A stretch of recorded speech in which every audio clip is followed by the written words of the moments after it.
নমস্কার, সুভদ্রা রান্নাঘরে আমার সকল দর্শক বন্ধুকে জানাই স্বাগত। আমি শিউলি। দেখো আজকে ছোলার ডাল এনেছি, তার সঙ্গে দু চারটে তোমার মুগের ডালও রয়েছে। হ্যাঁ, ভিজিয়ে আমি ধুয়ে রেডি করে নিয়েছি। এগুলো আমি এক টুকরো আদা, একটা কাঁচা লঙ্কা দিয়ে বেটে নেব। বেটে নিয়ে আমি ফিরে আসছি। দেখো আমি ডালটা লবণ দিয়েছি, এর সাথে লবণটা তোমাদের বলা হয়নি, লবণ দিয়ে আমি বেটে রেডি করে নিয়ে চলে এসেছি। এবারে আমি এটাকে ভালো করে একটু ফেটিয়ে নেব। ফেটিয়ে নিয়ে এগুলো আমি বড়া ভাজবো। দেখো আমি কড়া বসিয়ে দিয়েছি, কড়াতে তেল দিয়ে দিয়েছি। এবারে আমি ডালের ব্যাটারটা ভালো করে সুন্দর করে ফেটিয়ে নিয়েছি।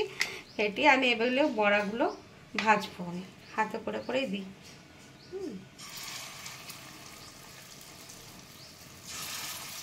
এরকমভাবে দেব, দিয়ে সুন্দর করে বড়াগুলো আমি ভেজে তুলে নেব। দেখো আমার বড়াগুলো একদম সুন্দরভাবে লাল লাল করে ভাজা হয়ে গেছে। এবার আমি তুলে নিচ্ছি সব বড়াগুলো। এই যে ভেজে আমি সব তুলে নিলাম। আমি কড়াইয়ে একটু সর্ষের তেল দিয়ে দিয়েছি। এবারে কালো জিরে আর কাঁচা লঙ্কা দিয়ে দিলাম ফোড়নে। এবার কতগুলো ঝিঙে আর আলু কেটে রেখেছি, এগুলো আমি দিয়ে দেব। আলুটা প্রথমে দিয়ে দিচ্ছি। ঝিঙে আর আলুগুলো আমি ভালো করে এবার আমি ঝিঙেগুলো দিয়ে দিচ্ছি। যেরকমভাবে আমি আলুগুলো কেটেছি লম্বা লম্বা করে, সেরকমভাবেই ঝিঙেগুলোও কেটেছি লম্বা লম্বা করে, একই রকমভাবে। এবার আমি এগুলোকে একটু ভেজে নেব। দেখো আমি ঝিঙে আলুগুলো ভেজে নিয়েছি। এবারে আমি ওর সাথে কি মেশাচ্ছি, দেখো মেশাচ্ছি একটু একটু হলুদ দিচ্ছি, কাশ্মীরি রেড চিলি পাউডার, একটু জিরের গুঁড়ো আর একটু ধনের গুঁড়ো। একবারে গুঁড়ো মশলাগুলো আমি দিয়ে দিলাম। এই রান্নাটা আমি আমার দিদি শাশুড়ির কাছে শিখেছি, কারণ দিদি শাশুড়ি বিধবা মানুষ ছিলেন। আমাদের ব্রাহ্মণদের ঘরে বিধবা মানুষে এইসব নানা রকম খাবার এরকমভাবে রান্না করে খেতেন। যাই হোক, এবার একটু কষিয়ে নেব। আমি একটু লবণ দিয়ে দিলাম আর একটু টমেটোকে পেস্ট করে নিয়েছি দিয়ে দিলাম। এবারে আমি মশলাটা একটু ভালো করে কষিয়ে নেব, যাতে কাঁচা গন্ধ না থাকে। আমি একটা মশলা বানিয়ে নিচ্ছি, যেটা হচ্ছে দেখো পোস্ত দিয়েছি একটু বেশি করে, আর একটু অল্প কালো সর্ষে, কাঁচা লঙ্কা আর একটু আদা, এগুলোকে আমি পেস্ট করে নেব। দেখো আমার গুঁড়ো মশলা দিয়ে কষানো হয়ে গেছে, ভারী সুন্দর কালার এসছে আর তেলও ছাড়ছে।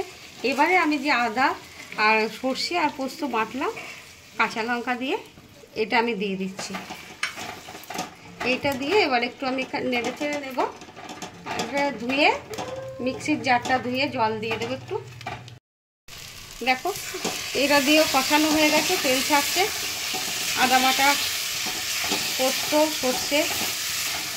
এবারে আমি একটু জল দিয়ে দিচ্ছি, পরিমাণ মতো অল্প। একটু জল না দিলে হবে না, আমার বড়াগুলো দেবো তো, বড়াগুলোতে আবার জল টেনে নেবে। আর একটু জল দেবো, দাঁড়া, ব্যাস ঝোলটা ফুটবে। আমি ওপর থেকে কতগুলো চেরা কাঁচা লঙ্কা দিয়ে দিলাম, চিড়ে রাখা। একদানা চিনি দিয়ে দিলাম, নিরামিষ রান্না যেহেতু। এবার ফুটে গেলেই আমি বড়াগুলো দিয়ে দেবো। আমার ঝোলটা দেখো ফুটে গেছে ভালোভাবে। এবার আমি বড়াগুলো, ভেজে রাখা বড়াগুলো দিয়ে দিচ্ছি। বড়াগুলো দিয়ে একটু ফুটিয়ে নেবো ভালো করে। দেখো আমার হয়ে গেছে, একদম রেডি হয়ে গেছে। এবারে আমি গ্যাসটা অফ করে দেব। তার আগে একটা জিনিস দেবো, সেটা হচ্ছে একটু কাঁচা সর্ষের তেল ওপর থেকে আমি একটু ছড়িয়ে দিলাম, ব্যাস। এবারে আমি অফ করে দিচ্ছি গ্যাসটা। কিছুক্ষণ স্ট্যান্ডিং টাইমের পর তোমাদের সার্ভ করে দেখাবো।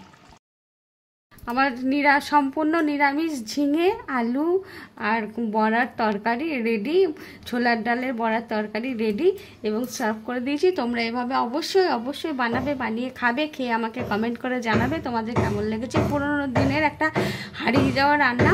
তো তোমরা সবাই ভালো থাকবে, সুস্থ থাকবে। তোমাদেরকে সকলকে জানাই অসংখ্য অসংখ্য ধন্যবাদ, অনেক অনেক ভালোবাসা। তাহলে আজকে টাটা।